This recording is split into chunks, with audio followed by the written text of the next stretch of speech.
அல்ல. அல்லேலூயா, அல்லேலூயா. ஆண்டவர் நம்மள என்ன இருக்கிறார், அங்க அழகா நம்மளை நடத்துகிறவரா இருக்கிறார். எல்லாத்தையும் விட்டுட்டு வாப்பா சொல்லி என்ன பண்றாங்க சொல்றாரு. யார ஒருத்தர் மீன் பிடித்து கொண்டு இருக்கும் போது ஆண்டவர் தலை விட்டு பின்னே வாப்புன்னு சொல்லி யார சொன்னாரு, யார சொன்னாரு? பேதுரு. ஆண்டவர் பேதுரு சும்மா விட்டுட்டாரா? பேதுரு ஆண்டவர் சும்மா விட்டுட்டாரா? பேசுங்களே. பேதுரு சும்மா விட்டுட்டாரா? அவருக்கு பரலோக ராஜ்யத்தின் திறவுகோல் தரப்பட்டது. அழகா அவனை நடத்தினார். நம்ம எதை விடணுமோ அதை விட்டு நம்ம வர வேண்டும். வந்த ஆண்டவர் நம்மளை நடத்துவார். நம்மளை அல்லேலூயா சூப்பரா தேவன் என்ன நம்மளை நடத்துகிறவராய் காணப்படுகிறார். அல்லேலூயா. வாசிக்கலாமே, இன்னொரு வசனத்தை கூட வாசிக்கலாமே. அதுல 2ஆம் வசனத்தை வாசிக்கலாமே. என் அக்கிரமம் நீங்க என் அக்கிரமங்களை நீங்க என்னை முற்றிலும் கழுவி என் பாவமர என்னை சுத்திகரியும். என் பாவமர என்னை என்ன பண்ணுமானே சுத்திகரியும். அல்லேலூயா. பாத்தீங்கன்னா சுத்திகரிக்கணும்.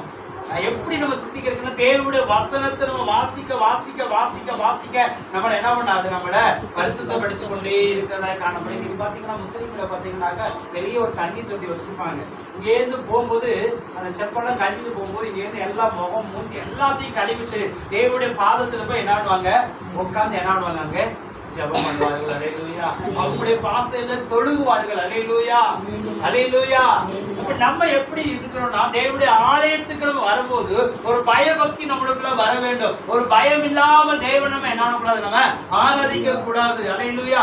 ஆண்டவர் எனக்குள்ள இருக்கிறார். ஆண்டவர் இன்னைக்கு என்னோட பேச போறார். ஆண்டவர் என்னோட என்ன பேசுற காரியம் கேட்கணும், தேவனுடைய சத்தத்தை கேட்கணும் என்று சொல்லி அந்த பயம் நம்மளுக்குள்ள கடந்து வர வேண்டும். ஏதோ ஒரு நம்ம ஆலயத்துக்கு வர என்று சொல்லி ஒரு கடமைக்காக அல்ல, தேவனை ஆராதிக்க எல்லாரும் ஆராதிக்கிற அந்த ஆராதிக்கிற என்று சொல்லி அப்படி அல்ல, பயபக்தியோடு தேவனை நம்ம ஆராதிக்கிறவர்களை காணப்படும். தேவனுடைய சத்தத்தை கேட்கணும். நீங்கள் நானும் தேவனுடைய சத்தத்தை கேட்கணும். ஆராதனை வேலையில நம்ம கண்ணை மூடி தேவனை ஆராதிக்கும் போது தேவனுடைய சத்தத்தை நம்மளால கேட்க முடியும்.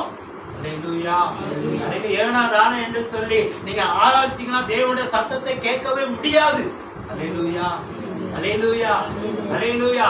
நேற்று ஒரு இடத்துக்கு நான் உபவாச ஜெபத்துக்கு நான் போய் இந்த நாடு ரோடு கிட்ட பார்த்தீங்கன்னா நான் அன்னைக்கு தானே புதுசான போன அந்த இடத்துக்கு பேருக்கு பார்த்தீங்கன்னா நிறைய பேர் வந்து கூடியிருந்தாங்க. நான் பின்னாடி லாஸ்ட்ல உட்கார்ந்துருந்தேன்.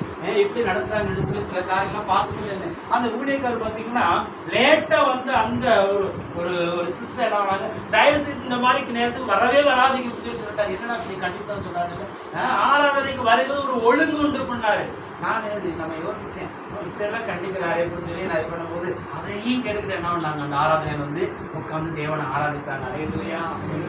நேரத்தோட வந்து தேவனை ஆராதிக்கணும். ஆராதிக்க நேரத்துல வாய்கை திறந்து தேவனை என்ன பண்ணாம ஆராதிக்கிறவர்களை காணப்படணும். ஏதோ நம்ம வந்து ஆராதிக்க வந்துட்டு இங்க ஆராதனை உட்காந்து பல கணக்குல என்ன பண்ணக்கூடாது, நம்ம காங்கக்கூடாது. அல்லேலூயா. ஒரு சில பேர் நடக்கிட்டு இருக்கலாம், அங்க நான் பருப்பு குழம்பு வச்சுட்டு அதை அடி பிடிச்சிருச்சா, சிலிண்டர் ஆஃப் பண்ணானா ஆஃப் பண்ணலையா, கறி எடுத்தேன் நான் என்ன பண்ணேன், பொடி போட்டலாம் இல்லைன்னு சொல்லி அந்த சிந்தனைக்கு என்ன கூட ஆலயத்துக்குள்ள வரவே கூடாது. அல்லேலூயா. எந்த எதுதான் நம்மளுக்கு வரணும், தேவனை ஆராதிக்கிற அந்த சிந்தனை தான் நம்மளுக்கு வர வேண்டியதா இருக்குது. அல்லேலூயா. அப்படி நீங்க ஆராதிச்சு பாருங்களே, தேவன் உங்களோடு கூட இருந்து தேவனுடைய சத்தத்தை நீங்க கண்டிப்பா நீங்க கேட்க முடியும். அல்லேலூயா.